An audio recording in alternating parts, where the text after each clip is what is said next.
Hello दोस्तों, इस week की वीडियो में आपका स्वागत है। जैसा कि आप ऑलरेडी स्क्रीन से देख सकते हो, आज हम नीट यूजी 2023 के जो चैप्टर वाइज वेटेज है उसको प्रेडिक्ट करने वाले हैं और आज हम क्लास 12 के टॉपिक्स के साथ डील करेंगे बिकॉज प्रीवियस वीडियो में मैंने आपके साथ क्लास 11 का टॉपिक्स के डिस्कशन किया है। So before I get right into the topic, I would like to clarify that I have put together this video using the trend of the previous years as well as certain expert sources, that is some articles, और जो जिस article का मैंने majorly use किया है उसका link मैंने इधर list भी किया है, so if you wish you can check it out for yourself. And I want to tell you that ये जो video का contents है, you're supposed to use it as a guide and not as an absolute truth, because of course NEET का जो exam है वो NTA set करता है, हम तो नहीं करते हैं. But you can of course rely on this as a rough guide कि ऐसा ही वेटेज रहने वाला है बिकॉज प्रीवियस ईयर्स में भी ऐसा ही वेटेज रहा था. And to make your life even easier what I have done is that मैंने कुछ चैप्टर्स को एक रेड स्टार से मार्क किया हुआ है and these red stars indicate certain chapters which are absolutely must do and which you must not leave when you go and give the NEET exam. So first of all, let's discuss the topics in physics. So let's move on to chemistry. Similar to physics, I have listed down all the chemistry chapters in class 12 here and साथ ही साथ कुछ chapters आपके red star में हैं. So हर chapter से minimum 1 से 2 questions तो आने वाले हैं, लेकिन कुछ chapter से आपके 2 या उससे ज़्यादा क्वेश्चंस आने वाले, which is why I have marked them in a red star.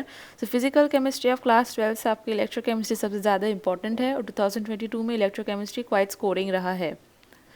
Then for your inorganic part, all the chapters are important, P block, DNF block and coordination compounds. इधर से भी quite a number of questions come, around 10 to 15 questions come and it's an important segment.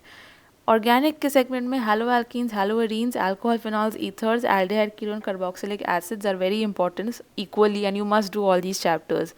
और organic में इन तीनों chapter से भी अगर आप पूछे सबसे कौन सा इंपॉर्टेंट है, then I would say it's chapter number 12 which is aldehyde ketones and carboxylic acid because ये 2022 में सबसे ज़्यादा स्कोरिंग रहा है. So I keep this slide for a couple of seconds before we move on to biology. So bio में as you can see I have listed units 6 to 10 because units 1 to 5 आपका 11 में रहता है और percentage of weightage and number of questions जो है out of 100 है and I have explain this in the previous video, इधर फिर से नहीं एक्सप्लेन करूँगी so that the video is not too long. और तो फिर आपका बायोलॉजी में of course it's best for you to do all units because bio is the major chunk of NEET as well as since आप medical sciences में जा रहे हो, bio should be your strong point and the most interesting subject to you. So I would really prefer you don't follow any selectivity specifically in bio, but still I have marked 2 units as the most important, which is your genetics segment unit 7 and biotechnology का segment which is segment 9. So genetics से आपका बहुत सारे questions आ रहा है, many questions are coming from here and we are expecting around 18 questions in 2023 paper and in fact 2022 में भी आपका 15 questions आए थे just from these 3 chapters of genetics and evolution. So मतलब हर chapter से in unit 8 you can expect about 5 questions which is plus 20.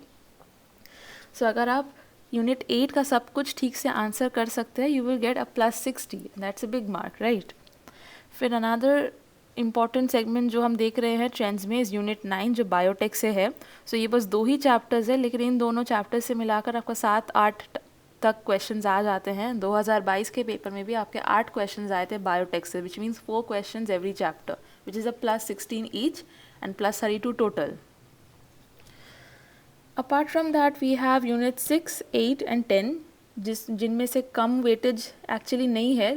Like from Unit 6 you had 9 questions in 2022 but I have not marked it in a red star because that is an average of around 2 questions per chapter. Same for Unit 8 and 10.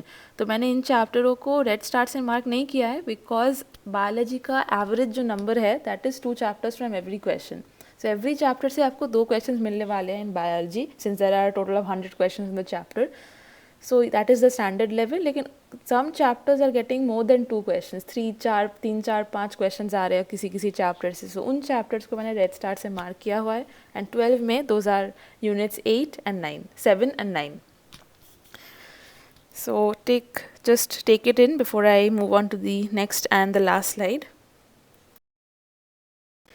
So these are a few things that I want you to keep in mind कि class 11 and 12 में 50-50 division रहने वाला है. So students Please don't think that you can leave one class and do one class and just go, because you cannot. If you leave one class completely, that means आपको 50% of questions आप answer नहीं कर पाओगे, which means आपका selection नहीं होगा. So please don't have this misconception कि कोई भी एक क्लास ज़्यादा इंपॉर्टेंट है, because NEET we have seen always एकदम 50-50 करके डिविजन रहता है. Like if there are 50 questions, then you will have 24 from 11, 26 from 12 or 26 from 11, 24 from 12. ऐसा नहीं होता है, कोई एक क्लास ज़्यादा इंपॉर्टेंट है. ये वाला पॉइंट मैंने आपको एक्सप्लेन कर दिया है कि हर चैप्टर से एक से दो क्वेश्चंस रहने वाले हैं. फिजिक्स केमिस्ट्री में हर चैप्टर से मिनिमम 1 एंड बायोलॉजी में हर चैप्टर से minimum 2. So every chapter that you can do is going to give you a +4 और a +8 in your score. So try to do all. लेकिन कुछ चैप्टर जिसको मैंने रेड स्टार से मार्क किया है, please do them absolutely, because those are the chapters जिससे आपका मैक्सिमम बेनिफिट होने वाला है. और ये है आपका कुछ टिप्स एंड ट्रिक्स जिससे आप इन चैप्टरों के 96 चैप्टर्स हैं नीट में. सो इन सारे चैप्टरों के आपको MCQ कंप्लीट करना चाहिए बिफोर योर बोर्ड एग्ज़ाम. और ये आप कैसे कर सकते हैं, कब कर सकते हैं, किस बुक को फॉलो कर सकते हैं, ये सारे डिटेल्स मैंने अपने नीट के वीडियोज़ में डिस्कस किया हुआ है. So I won't discuss your. Please go through this videos, you will get clarity regarding कहाँ से MCQ करना है. And दोस्तों, if you have any questions or doubts related to this video or unrelated to this video but related to NEET, then please let us know in the comment section below so that we can clarify your doubts in a more streamlined fashion. So that's it for today. Thank you. Happy studying and all the best.